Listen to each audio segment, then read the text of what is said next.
Bismillah. Assalamualaikum warahmatullahi wabarakatuh. Alhamdulillah hamdan katsiran thayyiban mubarakan fih kama yuhibbu rabbuna wa yardah. Asyhadu an la ilaha illallah wahdahu la syarikalah wa asyhadu anna Muhammadan abduhu wa rasuluh. Wassalatu wassalamu ala Rasulillah wa ala alihi wa ashabihi wa man tabi'ahum bi ihsanin ila yaumiddin. Ya ayyuhalladzina amanu taqullaha haqqa tuqatih wa la tamutunna illa wa antum muslimun. Kaum muslimin, para jamaah, para penuntut ilmu yang dirahmati Allah taala, pemirsa MGI TV yang dirahmati Allah taala, dan para pendengar radio Riyadul Jannah di mana saya berada. Alhamdulillah pada kesempatan sore hari ini kita dapat berkumpul kembali di majelis yang mulia ini walaupun dalam suasana hujan, tapi alhamdulillah sebagian di antara kita masih bisa untuk ada di majelis yang mulia ini. Kaum muslimin, pemirsa yang dirahmati Allah taala, pada kesempatan sore hari ini kita masih membahas tentang Kitabul Ilmi, yaitu hadis-hadis seputar tentang ilmu.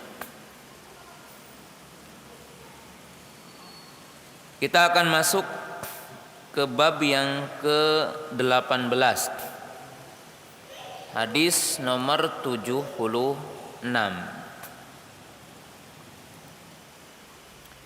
Bismillah. Qala al-Imam al-Bukhari wa huwa Muhammad ibnu Ismail ibnu Mughirah Abu Abdullah. Qala babu mata yasihu sama'us sagiri.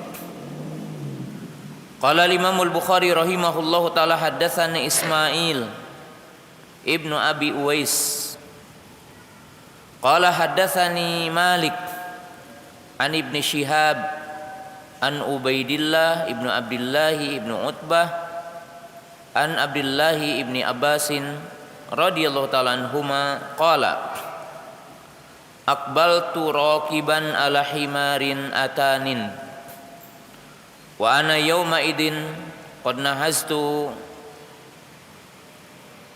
al-ihtilama wa Rasulullah sallallahu alaihi wasallam yusalli bimina ila ghairi jidarin famarartu baina yaday ba'dil saffi fa arsaltu al-atana tarta'u fadakhaltu fi saffi falam yunkar dzalika alayya.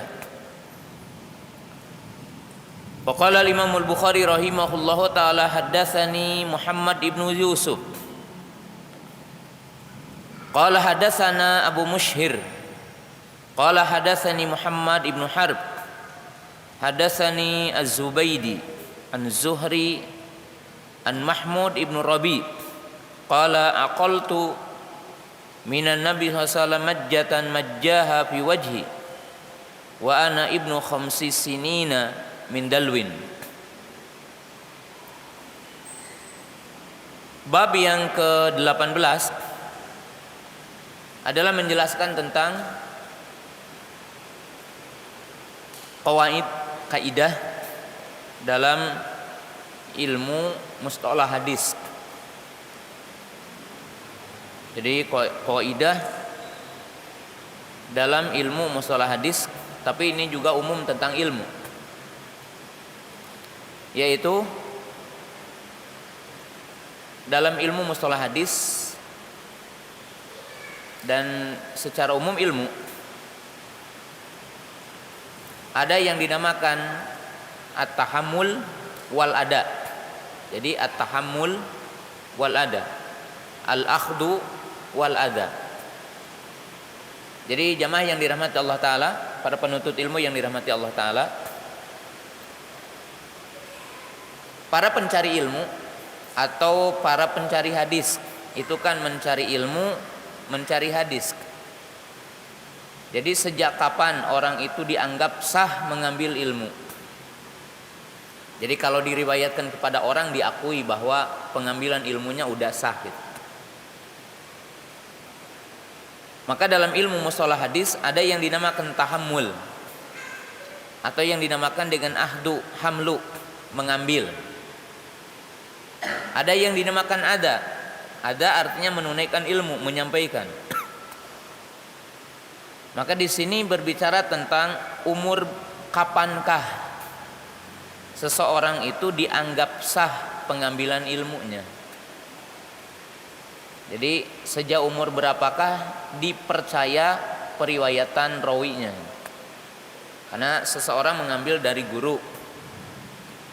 Nah, sejak kapan seseorang itu diakui pengambilan ilmunya? Nah, ini bahasannya. Jadi ada teori mengambil, ada teori menyampaikan. Saya akan berikan gambaran dulu sebelum baca hadis agar tergambar. Yang pertama, para pencari ilmu dan para perawi hadis itu mereka di zaman dulu melakukan rihlah, perjalanan mencari ilmu ke berbagai negeri. Ya, umpamanya ke negeri Yaman, ke Mesir, ke Syam, Irak, Yordania sekitarnya, ke Madinah, ke Mekah. Orang mencari ilmu. Maka ini dinamakan mengambil. Kemudian bagian keduanya adalah menyampaikan. Dalam arti ada orang mengambil hadis di Yaman tapi diriwayatkan di Mesir. Jadi seorang muhadis gurunya di Yaman tapi dia meriwayatkan hadis di Mesir sehingga punya muridnya orang-orang Mesir itu. Jadi ini teori mengambil hadis, mengambil di Yaman, meriwayatkan apa? Di Mesir. Nah, ini poin yang pertama yang kita harus paham. Artinya para muhadis mengambil di negeri Yaman tapi menyampaikannya di Irak umpamanya. Atau mengambilnya di Irak disampaikannya di Mesir. Mengambilnya dari Madinah disampaikannya di Yaman. Ya, para ulama berpencar dulu sehingga dari negeri ini diambil oleh orang negeri ini, dari negeri ini diriwayatkan ke negeri sini. Dan itu dulu ilmu dicari gitu ya.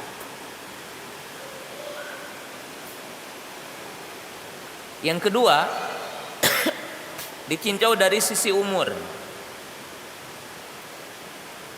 Para perawi mungkin tentunya bermacam-macam. Ada rawi yang mengambil hadis masih umur belia. Dari sejak umur 7 tahun udah menjadi pencari ilmu. Sejak kecil udah menjadi pencari ilmu seperti Abdullah bin Umar, Abdullah bin Abbas, Abdullah bin Mas'ud, Abu Hurairah. Jadi sejumlah para sahabat menjadi sekelompok manusia yang khusus mencari ilmu dan umurnya masih belia. Ada yang umur 10 tahun, 15 tahun sebelum dewasa. Tapi ia meriwayatkannya setelah dia dewasa. Jadi mengambil ilmu masih kecil tapi meriwayatkannya udah dewasa. Bahkan mungkin ya udah tua gitu. Seperti Abu Hurairah umpamanya mengambil hadis ketika masih kecil, ya diriwayatkan kepada para tabi'in. Ketika Abdullah bin Abbas, Abu Hurairah udah umur 50 tahun mungkin dan semisalnya. Maka ini kita paham. Itu cara mengambil hadis dan meriwayatkan. Sisi yang ketiga dalam ilmu hadis, ada bapak meriwayatkan kepada anak Ada juga anaknya yang meriwayatkan kepada bapaknya. Jadi riwayatul aba minal abna, abna minal aba. Kalau anak mengambil ilmu dari bapaknya lumrah gitu. Jadi seorang bapak, seorang perawi hadis meriwayatkan hadis kepada anaknya. Ya kita tahu ya, Imam Ahmad meriwayatkan hadis kepada anaknya Abdullah. Maka itu sesuatu yang lumrah dari zaman dulu. Bapak meriwayatkan kepada anak. Tapi juga ada seorang anak meriwayatkan hadis kepada bapaknya. Nah ini terjadi. Jadi terjadi seorang anak meriwayatkan kepada bapaknya. Ya, jadi seorang anak meriwayatkan kepada bapaknya. Nah ini berkaitan dengan pengambilan ilmu kemudian menyampaikannya. Ya. Kemudian ada lagi cara pengambilan ilmu dalam kaidah para ulama hadis. Jadi cara pengambilan ilmu, mengambil hadis. Nah, cara yang pertama yang dinamakan thariqatus sama. Si murid langsung mendengar. Ya. Jadi si murid langsung mendengar. Seperti muridnya duduk di majelis atau gurunya memperdengarkan hadis kepada muridnya. Maka ini sering dikatakan sami'tu, akhbaroni, hadasani gitu. Mungkin antum ya baca tadi sami'tu, akhbaroni, hadasani. Ini apa? Guru menyampaikan hadis kepada muridnya. Ini bisa dengan beberapa cara. Ada semata-mata murid mendengar. Jadi si gurunya tidak memilah-milah seperti saya sekarang ini. Ada berapa umumnya? Ada sekian puluh orang di sini. Saya tidak menghususkan hadis kepada si fulan-fulan.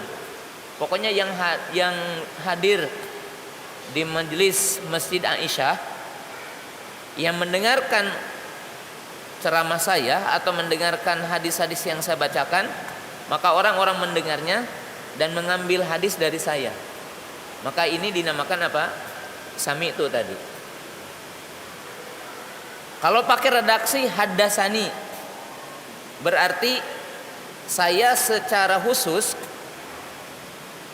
menjadikan seseorang untuk mendengarkan hadis saya. Ya seperti saya bilang umpamanya langsung, fulan, sini, saya akan sampaikan hadis kepadamu. Jadi orangnya dipilih gitu ya. Mungkin si fulan gitu ya. Dengarkan ya, saya akan bacakan 100 hadis untukmu.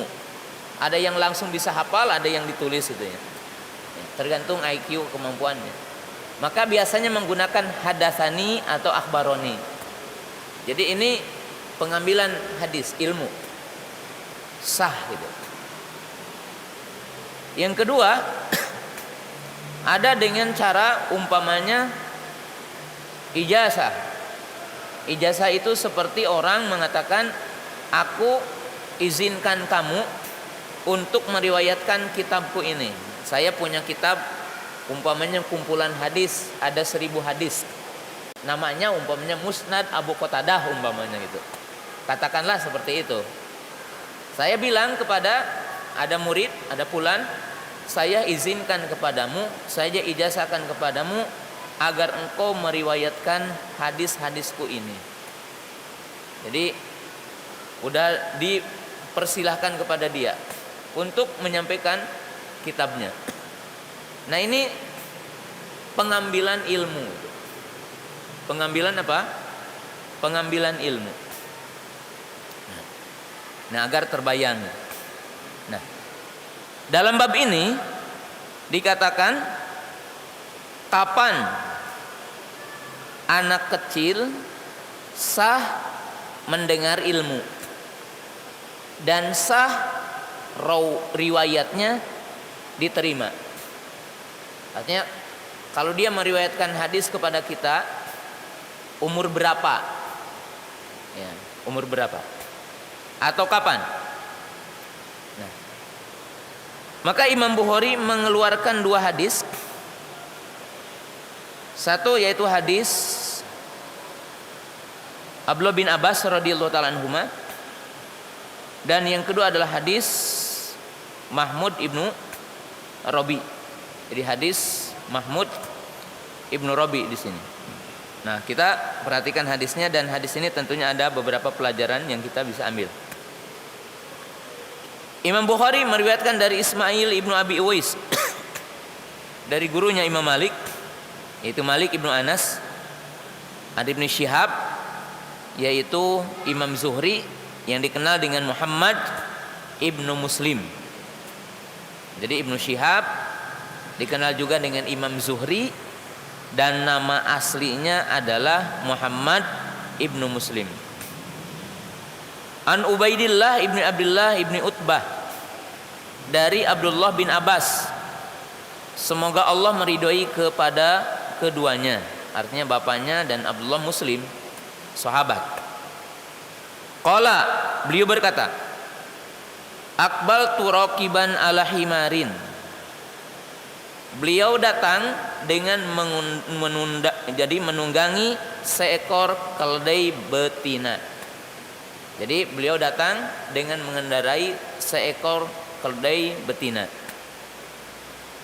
Wa ana yauma idin qad nahastul al-ihtilam, dan di hari itu aku mendekati dewasa, artinya mendekati balik, mendekati mimpi, tapi belum mimpi gitu.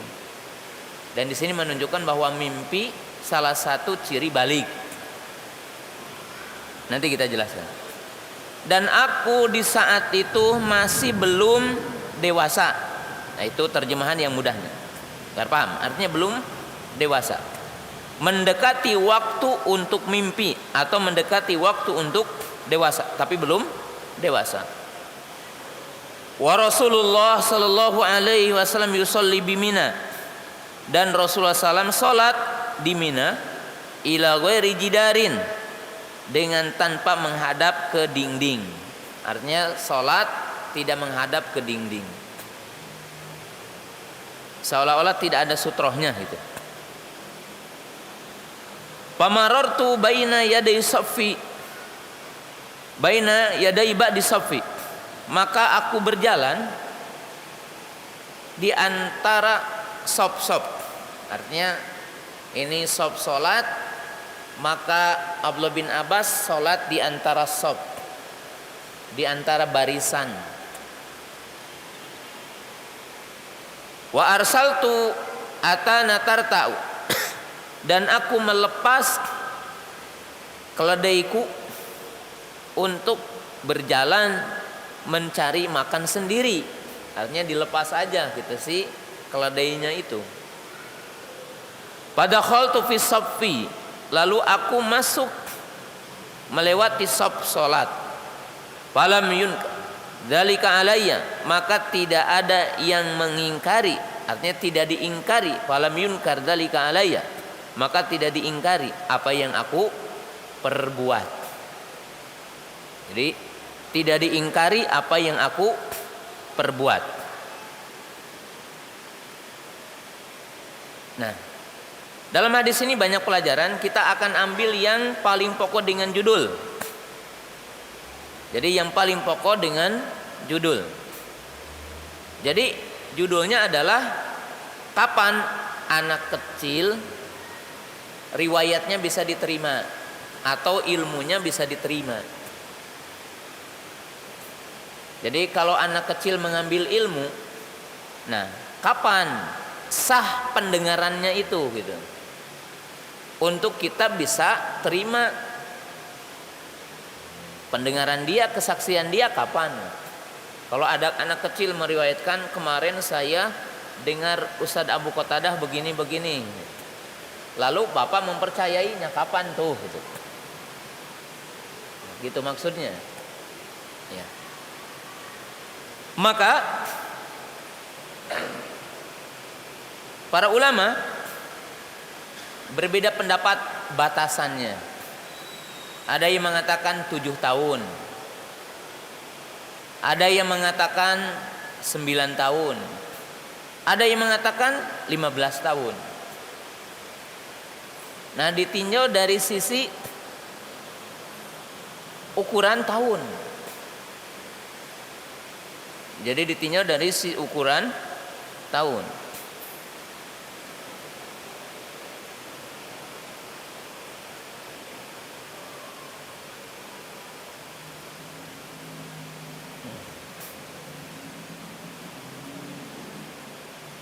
Sehingga para ulama berbeda pendapat ukuran kalau ditinjau dengan tahun. Pendapat yang kedua, ia mengatakan bukan ukuran kalau tahunnya. Jadi bukan standar kalau ditinjau dengan tahun. Tetapi apa standarnya? Al-mumayyizu katanya. Mumayyiz.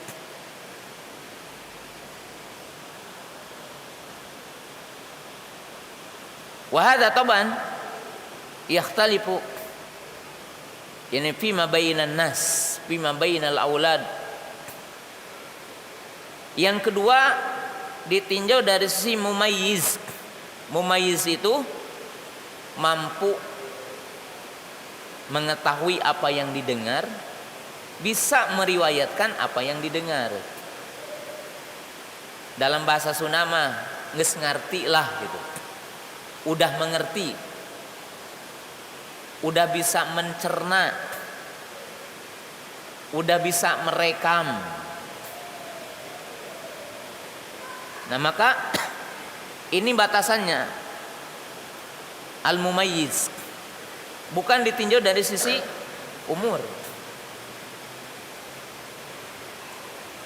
Karena kalau ditinjau dari sisi umur, maaf dalam bahasa kita, kata dalam dunia yang para ahli pendidikan yang berkaitan dengan masalah-masalah psikologi manusia, ya manusia berbeda-beda, nggak bisa. Ada yang umur 9 tahun masih nggak jelas gitu. Bahkan ada yang 15 tahun mungkin bahasa kita kata masih oon gitu. Masih kalau ngomong nggak nyambung, masih kayak anak kecil aja gitu kan. Relatif gitu kalau ditinjau dari tahun. Tapi kalau ukurannya mumayyiz, maka ada anak yang umur 5 tahun, umur 7 tahun udah cerdas. Apalagi mungkin orang-orang khusus ya. Ya, orang-orang khusus dari manusia ini yang memang Allah pilih juga. Dan kita juga hari ini juga mendapatkan anak kecil hafalan Qur'annya cepat, mendengarnya cepat, pahamnya cepat, kalau bercerita nyambung gitu. Bercerita itu adalah indah gitu. Udah nyambung. Kita melihatnya. Mungkin diantara kita ada yang pernah jadi guru TK, guru SD gitu kan. Kita bisa mengetahui. Maka pendapat yang rajih, pendapat yang kuat itu tidak ditentukan dengan tahun. Karena kalau tahun relatif, nggak setiap orang umur 7 tahun bisa gitu untuk diterima riwayatnya.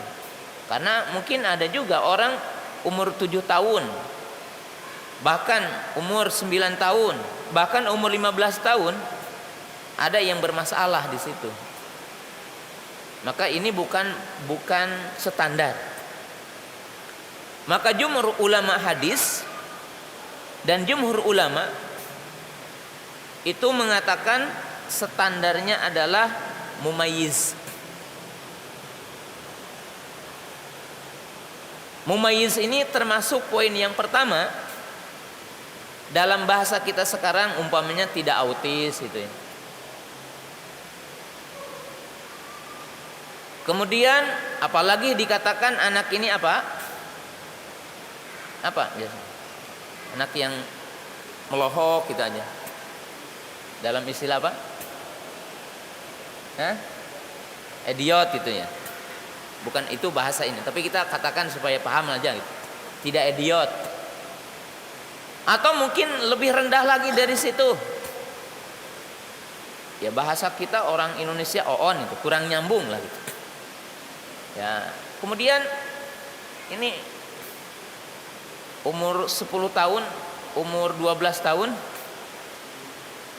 ya masih belum nyambung ngomongnya. Nah, kalau standarnya dengan tahun itu berbeda-beda. Tapi para ulama mengatakan standarnya adalah mumayyiz. Mumayyiz itu seperti apa? Ya, banyak. Minimalnya pertama bisa memisahkan mana putih, mana merah, mana hitam. Itu yang pertama kan orang tahu. Kemudian paham, mencerna apa yang didengar, paham apa yang didengar, punya kemampuan untuk menghafal. Maka ini mumayyiz.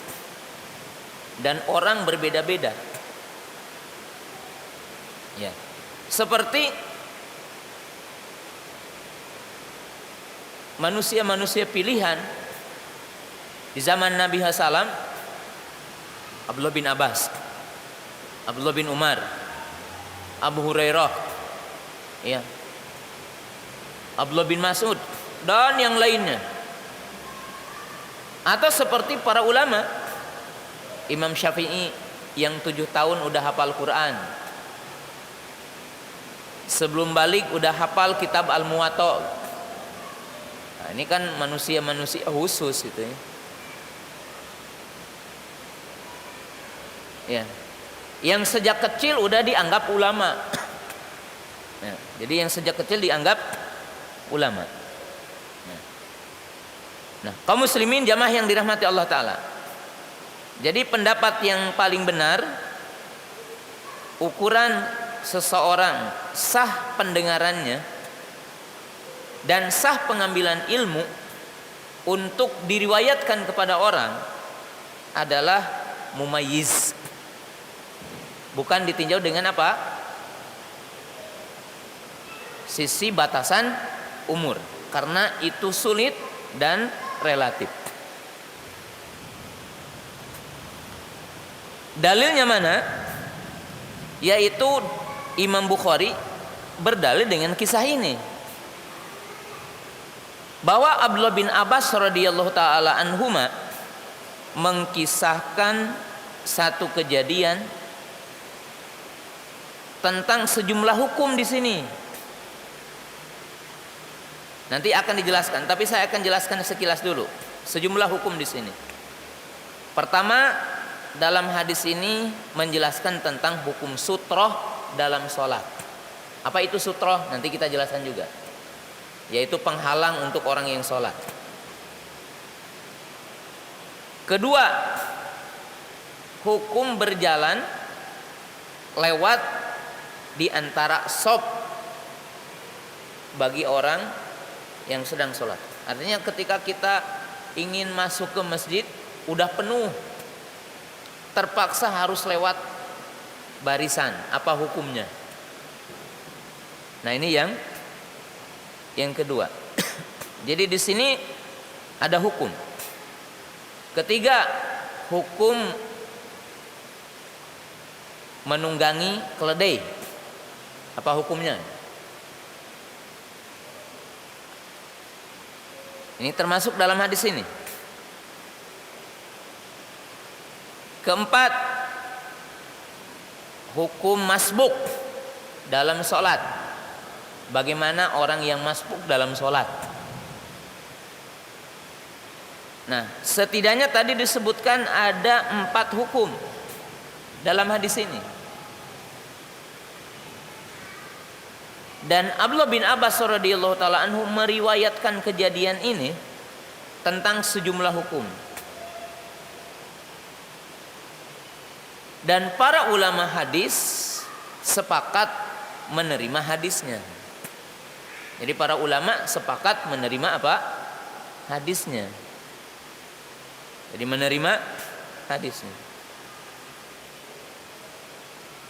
Maka dijadikanlah dalil oleh para ulama bahwa batasan anak kecil sah pendengarannya, sah pengambilan riwayatnya apabila dia telah mumayyiz. Jadi apabila dia telah mumayyiz.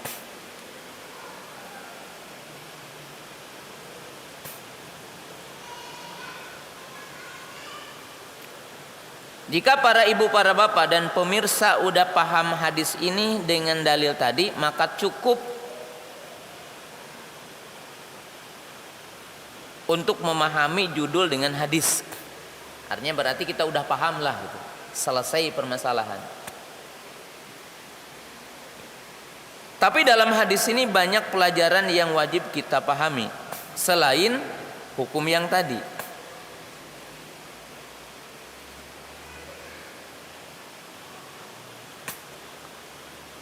Apa saja yang kita bisa ambil dalam hadis ini? Pertama, fadlu talabil ilmi fis sigari. Yang pertama, keutamaan mencari ilmu sejak kecil. Jadi keutamaan mencari ilmu sejak kecil. Yang kedua, otomatis di dalamnya keutamaan mendidik anak sejak kecil. Jadi keutamaan mendidik anak sejak kecil. Nah, ada ungkapan seorang syair yang bunyinya at-ta'allumu fis sigari kanakshi alal hajari. Kata seorang syair berkata, belajar di masa kecil bagaikan mengukir di atas batu. Artinya kalau kita belajar ilmu sejak kecil, maka akan kuat ilmu itu tertanam dalam hafalan kita. Tertanam.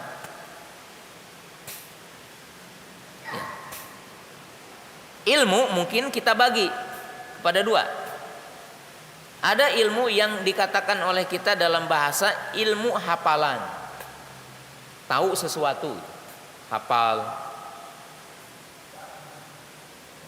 Ada yang kedua yang dinamakan dengan istilah ilmu karakter atau ilmu terapan.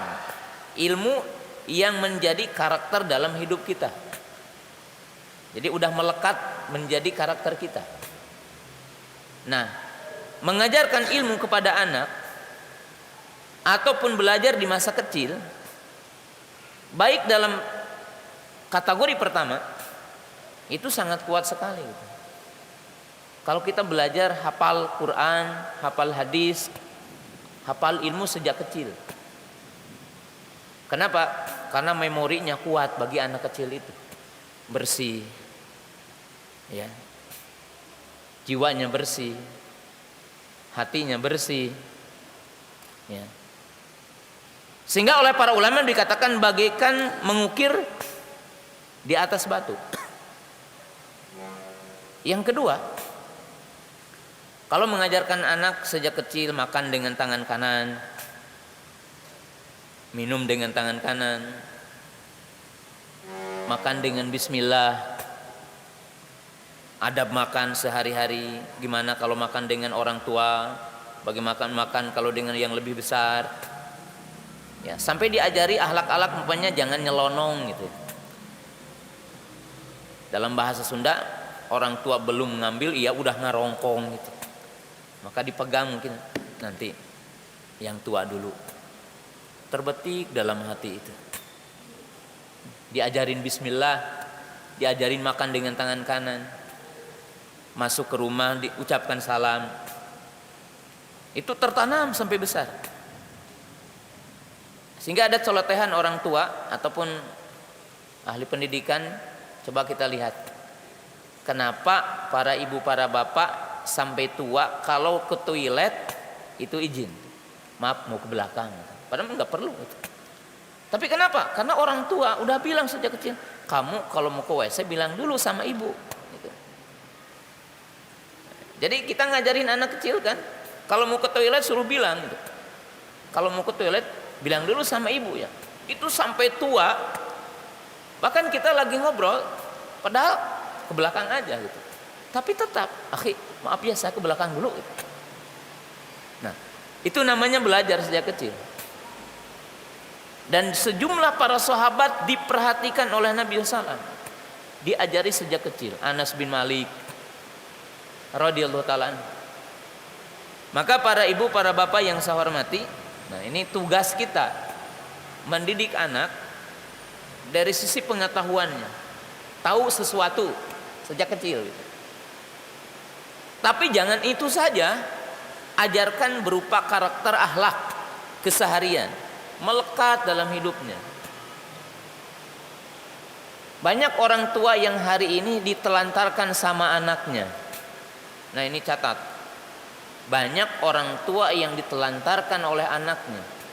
Anaknya punya 6. Dia udah tua, mau ke kebun udah terseok-seok badannya, mau ke pasar udah terseok-seok badannya, tapi harus, kenapa? Harus makan. Sementara dia punya anak 6, jarang anaknya nengok gitu. Nah, kalau kita introspeksi, ternyata dulu kita pelit gitu, nggak pernah mengajarin anak sodakoh, nggak pernah mengajari anak berbuat baik, sehingga udah besar ini didikan bapaknya, jangan sodakoh, jangan terlalu memberi kepada orang, sehingga orang tuanya dilalaikan. Tapi kalau orang tuanya itu dermawan, mengajari anaknya dermawan, mengajari anaknya adalah memperhatikan. Ya kalau kita jalan ada orang mungkin tidak mampu, ajarin anak kita, nak sodakoh nih, kasihkan uangnya sama dia. Mungkin sejak kecil setiap kita melihat orang yang tidak mampu berjalan harus dikasih uang. Sampai besar dia tahu bapaknya udah terseok-seok, berarti bapak saya juga harus seperti saya dulu gitu. Jadi tertanam dalam dirinya. Nah ini pembelajaran. Dan Nabi SAW memperhatikan sahabat ya sejak kecil.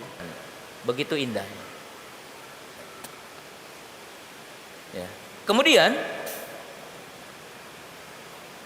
bagian yang kedua yang saya ingin sampaikan tadi contoh kan ya.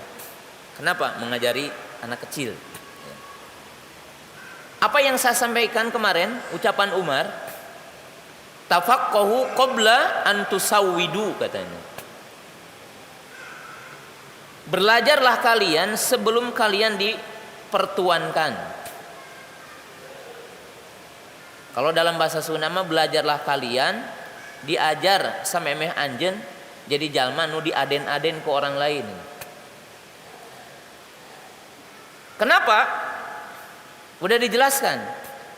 Kalau orang itu tidak mengambil kesempatan mencari ilmu, ketika dia luas waktunya, itu akan menyesal ketika dia udah punya kedudukan. Kalau orang udah dikatakan Pak Kiai, Pak Ajengan, Ustadz, kan jadi sibuk ngisi sana, ngisi sini, ngisi situ. Sedangkan dia juga masih butuh ilmu. Maka hendaklah mencari ilmu itu pada kesempatan yang luas, jangan pada kesempatan yang sempit. Jadi pada kesempatan yang luas, bukan pada kesempatan yang sempit. Dan ini diajarkan oleh Nabi SAW kepada para sahabat. Itu pelajaran yang sangat berharga di sini.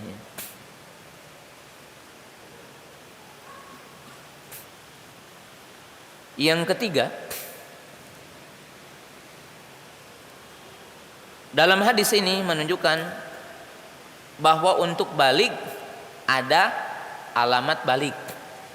Jadi balik itu ada alamatnya. Alamat balik. Alamat dewasa. Yang dengan sebabnya orang itu ditaklif kena kewajiban. Wajib sholat, wajib puasa, wajib ini, wajib ini. Salah satu ciri balik itu ihtilam, mimpi. Yang dimaksud mimpi di sini bukan mimpi dikejar harimau, tapi yang dimaksud adalah mimpi berjima. Ini salah satu ciri balik.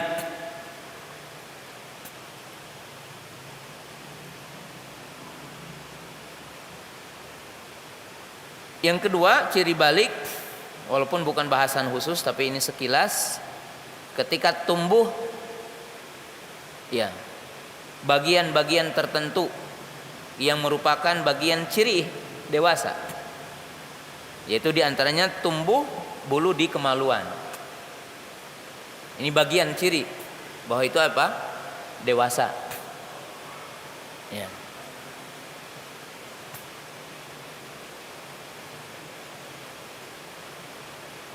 Kalau wanita ada yang khusus ciri baliknya, yaitu haid. Hal itu dikarenakan bahwa Nabi SAW berkata kepada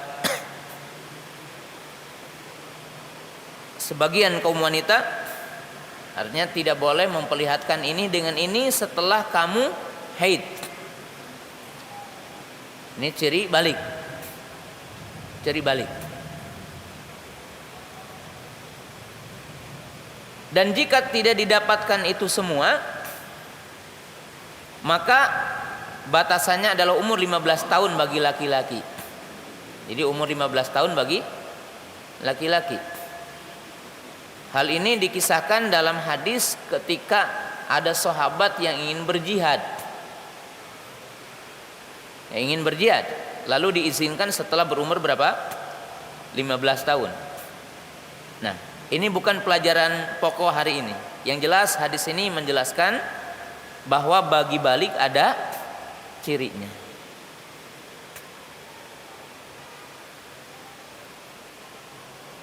Ada cirinya. Kemudian yang keempat, pelajaran yang kita bisa ambil dalam hadis ini adalah tentang hukum sutroh dalam sholat. Jadi hukum sutroh dalam sholat. Dalam hadis ini diambil dua kesimpulan oleh para ulama tentang sutroh dalam sholat. Jumhur ulama berpendapat meletakkan sutroh dalam sholat hukumnya mustahab karena ada hadis ini. Jadi jumhur ulama berpendapat bahwa meletakkan sutroh ketika sholat hukumnya sunnah, mustahab, tidak wajib. Kenapa? Karena dikisahkan oleh Abdullah bin Abbas radhiyallahu taala anhuma bahwa beliau datang dengan mengendarai keledai betina. Beliau melihat Nabi SAW sedang sholat di Mina tanpa menghadap dinding atau sesuatu. Berarti di sini menunjukkan bahwa sutroh tidak wajib, karena Nabi SAW pernah sholat tidak menggunakan apa? Sutroh. Gitu. Nah, ini pendapat jumhur ulama dari hadis ini. Yang kedua, masih berkaitan dengan hukum sutroh, yaitu apa? Sutratul imam, sutratul makmum. Aw sutratul makmum, sutratul imam. Yani sutratul imam, sutratun liman khalfahu. Kata para ulama bahwa sutroh makmum adalah sutroh imamnya. Sutroh imam adalah sutroh makmumnya. Dalam arti makmum tidak perlu bikin sutroh, cukup yang bikin sutroh diwakili oleh imam. Jadi cukup diwakili oleh imam. Jadi makmum tidak wajib, tidak dianjurkan membuat sutroh lagi dalam sholat, tapi cukup imam yang membuat apa? Sutrohnya. Nah, kita jelaskan di sini karena mungkin takutnya tidak nyambung, karena tidak semua yang hadir di sini dan tidak semua pemirsa memahami apa itu sutroh. Nah, sutroh adalah syai'un yasna'uhul musalli bainahu wa baina man yamuruhu. Sutra adalah sesuatu yang dibuat atau bahasa lain diletakkan oleh orang yang sholat antara dia dengan orang yang akan lewat. Jadi ini kalau digambarkan ini air mineral atau kemudian si fulan berdiri di sini. Nah, jadi sutroh itu adalah sesuatu yang diletakkan oleh orang yang sholat atau yang dibuat oleh orang yang sholat untuk menghalangi dia dengan orang yang akan lewat atau sesuatu yang akan lewat. Berarti ke sini, bukan di antara dia ke sini, ke sini. Maka ini dinamakan apa? Sutroh. Jadi dinamakan sutroh. Hukum sutroh di dalam sholat ijma disyariatkan. Artinya sepakat para ulama bahwa membuat dan meletakkan sutroh dalam sholat itu dianjurkan. Artinya apa? Dianjurkan, disyariatkan bagi seseorang membuat sutroh di dalam sholatnya.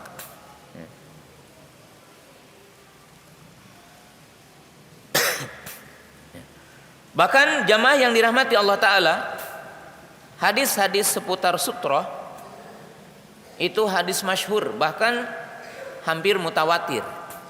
Dalam arti banyak sekali hadis-hadis yang membicarakan tentang sutroh. Tentang sutroh. Nanti akan saya sebutkan beberapa hadisnya.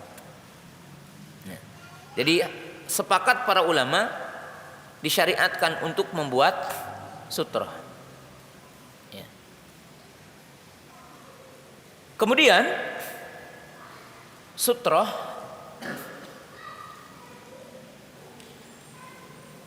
yang ditetapkan dan dijelaskan oleh Nabi SAW itu ada batasannya.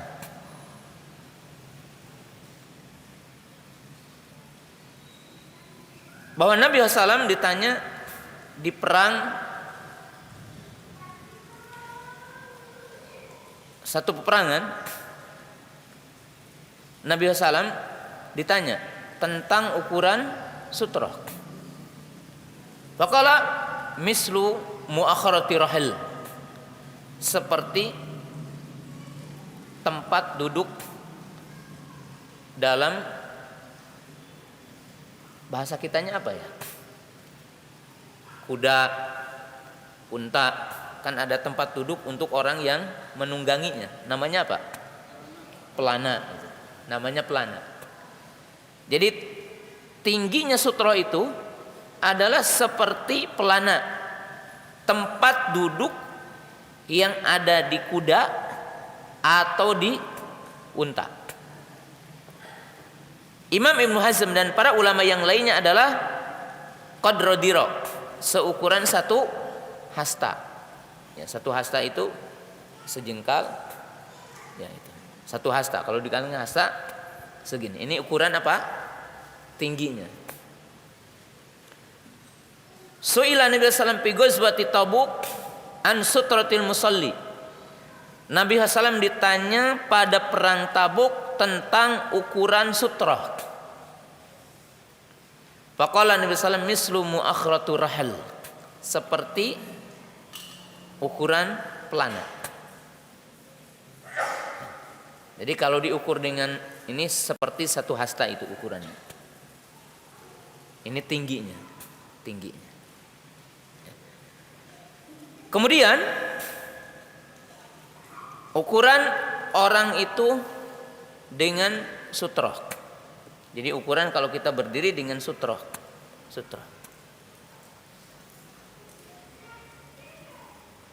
Maka disebutkan dalam beberapa riwayat bahwa ukuran beliau dengan sutroh mamarusyah, yaitu lewatnya kambing. Jadi kalau kambing itu lewat, maka bisa gitu. Dan tentunya dalam gambaran yang sederhana, ukuran kita bisa sujud dengan tumanina. Antara kita dengan ini sujud dengan apa? Tumanina. Ini dinamakan dengan sutroh. Hakikat apa? sutroh. Ya. Jadi hakikat sutroh. Nah, para ulama sepakat hukumnya sunnah. Artinya disyariatkan. Maaf, hukumnya disyariatkan.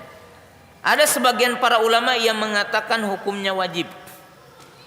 Seperti riwayat dari Imam Ahmad, Imam Ibnu Hazm. Ulama hari ini seperti Syekhuna Muqbil Ibnu Hadi Al-Wadi'i rahimahullah ta'ala, mereka mengatakan hukumnya sunnah. Maaf, hukumnya apa? Wajib. Jadi hukumnya apa? Wajib.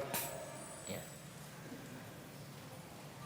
Di antara dalil yang menunjukkan bahwa meletakkan sutroh hukumnya wajib, bahwa Nabi SAW berkata,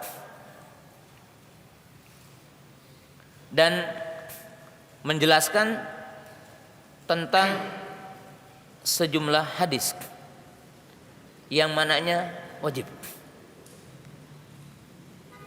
Salah satunya adalah hadis yang berbunyi, istatiru fi sholatikum walau bisahmin.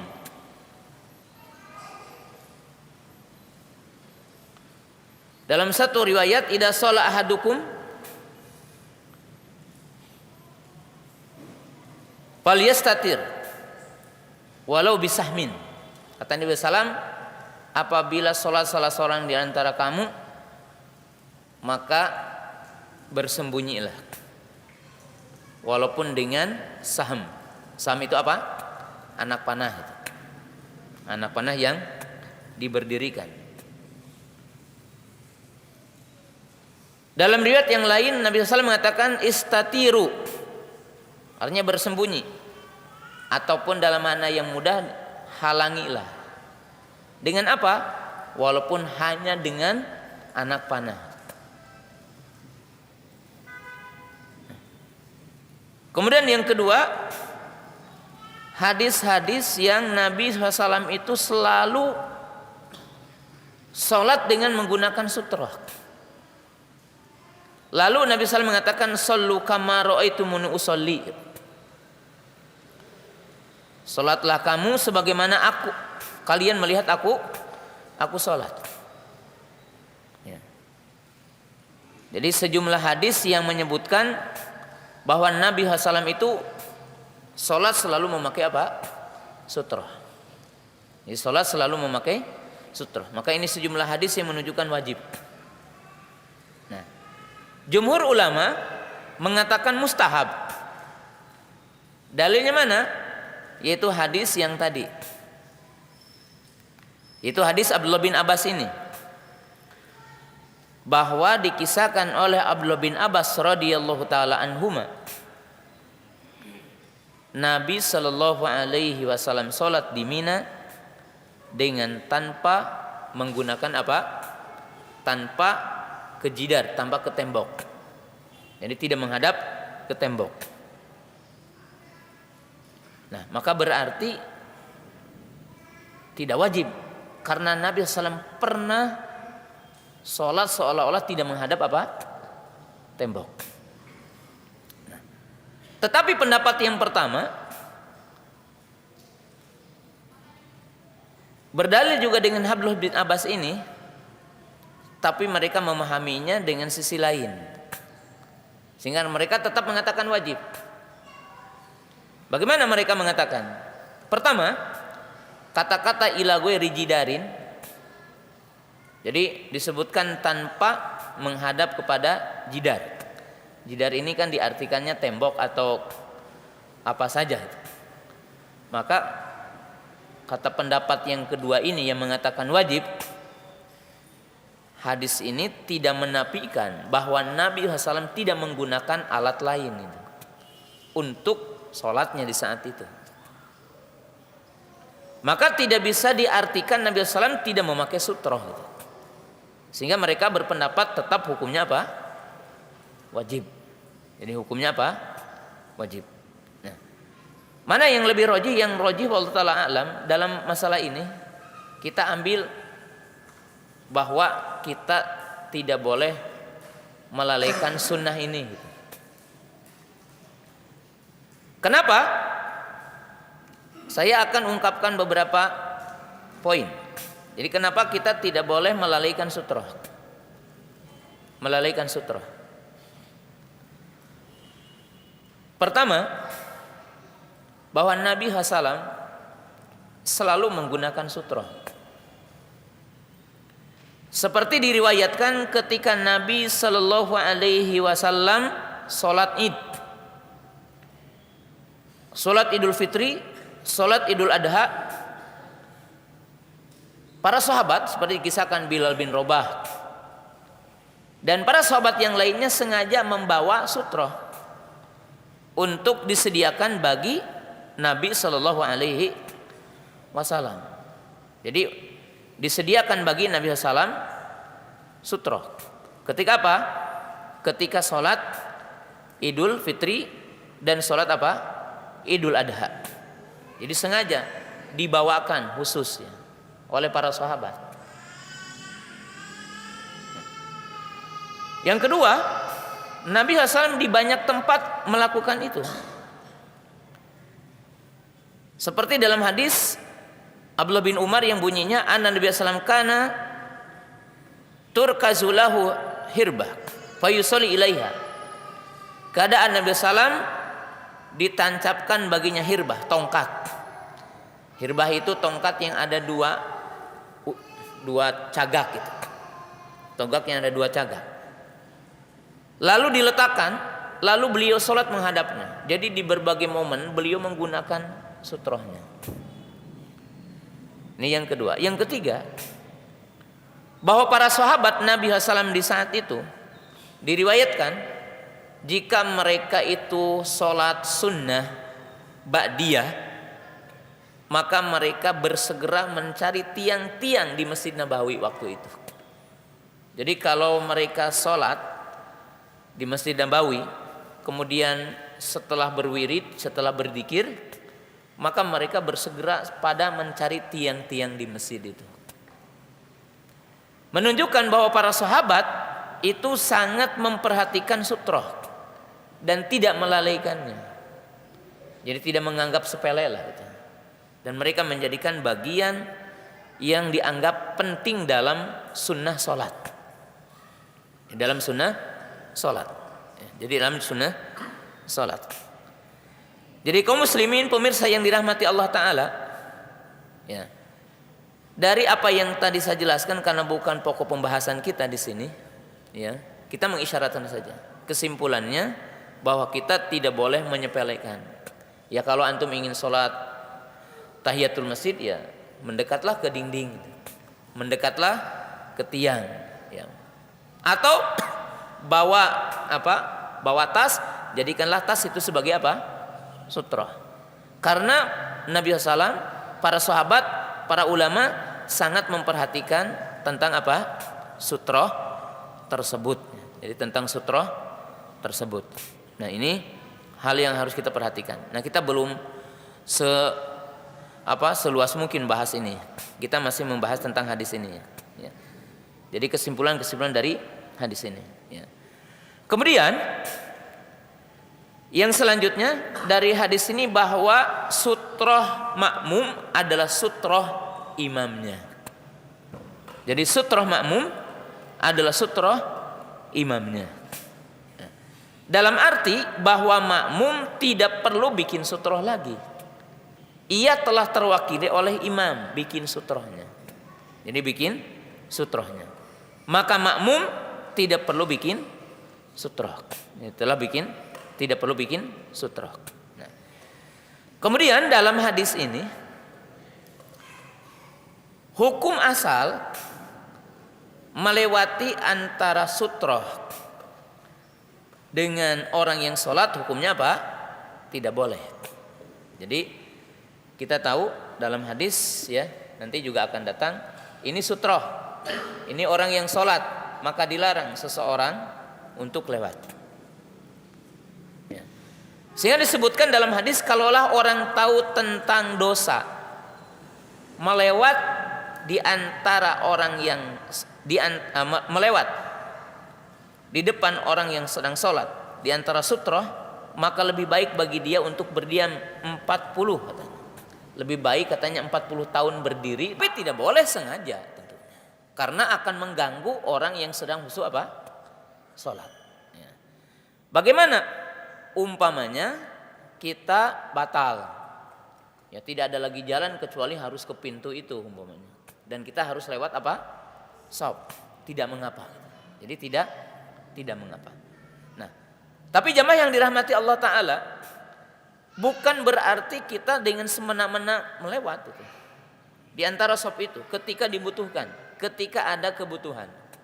Bahkan para ulama membahas, kalau kita batal di shop pertama, ya, mana cara yang baik? Berjalan ke belakang atau kita lewat shop itu? Ya. Maka jawabannya aslah, yang paling aslah saja. Ya. Kalau kita berada di shop sini, kemudian pintu sini di situ, maka lebih baik kita jalan saja gitu di antara shop. Tapi kalau sama-sama jauh, mana yang lebih baik? Sebagian para ulama seperti Ustaz Utsaimin mengatakan melewat ke belakang lebih baik itu. Karena tidak dianggap apa? Lewat di antara apa? Shop. Karena orang sedang munajat menghadap kepada Allah gitu. Jadi ini adab saja, adab. Ya. Jadi boleh. Nah, kemudian pada hadis ini perhatikan 5 menit lagi insya Allah untuk pertanyaan. Ada kaidah kata para ulama. Ya. Kalau ada mafsadat tapi demi maslahat. Nah, jadi mafsadat untuk maslahat. Maka orang boleh melanggar mafsadat untuk maslahat. Jadi mafsadat untuk maslahat. Ya. Gimana ini bisa diambil seperti itu dari hadis ini? Catat. Melewat di antara orang yang sedang sholat mafsadat bukan? Mafsadat. Ya. Karena mengganggu orang yang sedang sholat. Mengganggu khusyuknya, mengganggu konsentrasinya. Tapi boleh melanggar itu karena demi maslahat. Apa saja maslahatnya di sini kita berikan contoh di sini 2. Pertama, wajib kita sholat dalam shop. Jadi wajib sholat kita dalam shop. Kita terlarang sebenarnya sholat sendirian di belakang shop. Kalau diprediksi ada shop yang bisa kita masuk dan kita mesti melewati shop, maka boleh kita melewati shop untuk mendapatkan shop. Jadi melewati orang-orang yang di antara shop untuk mendapatkan shop. Karena Nabi SAW mengatakan la sholata lil munfaridi khalfa shop. Tidak sah, sebagian para ulama mengatakan sholat sendiri di belakang shop. Sehingga kita mendapatkan shop sholat itu. Jadi sholatnya bersama shop. Nah, maka di sini apa? Melanggar mafsadat tapi untuk apa? Maslahat. Contoh yang kedua, yaitu apa? Orang batal sholat, apa wudunya? Apa hukumnya orang sholat batal wudunya? Tidak boleh. Kalau dia mengatakan sah saya sholat tanpa wudu, kafir dia. Ijma. Orang keluar dari Islam kalau orang mengatakan sah sholat tanpa wudu. Karena telah jelas ini agama yang sangat jelas dalam kita bahwa tidak sah sholat tanpa toharoh. Dia harus berwudu tapi harus melewati. Maka ini apa? Melakukan pelanggaran mafsadat di sini, tapi untuk apa? Untuk maslahat yang lebih besar. Maslahat yang lebih besar. Jadi maslahat yang lebih besar. Ya. Nah ini kaidah. Jadi dalam agama ada hal. Ya. Jadi mafsadat untuk apa? Maslahat. Yang maslahat itu aula lebih utama, lebih dibutuhkan. Tetap seperti tadi apa? Merupakan bagian penting sholat dalam saf. Merupakan bagian sangat penting bahkan syarat apa? Bersuci. Maka tidak mengapa lewat. Jadi tidak mengapa lewat. Dan ini kaidah dalam agama kita. Jadi kaidah dalam agama kita yang wajib kita paham yang di sini.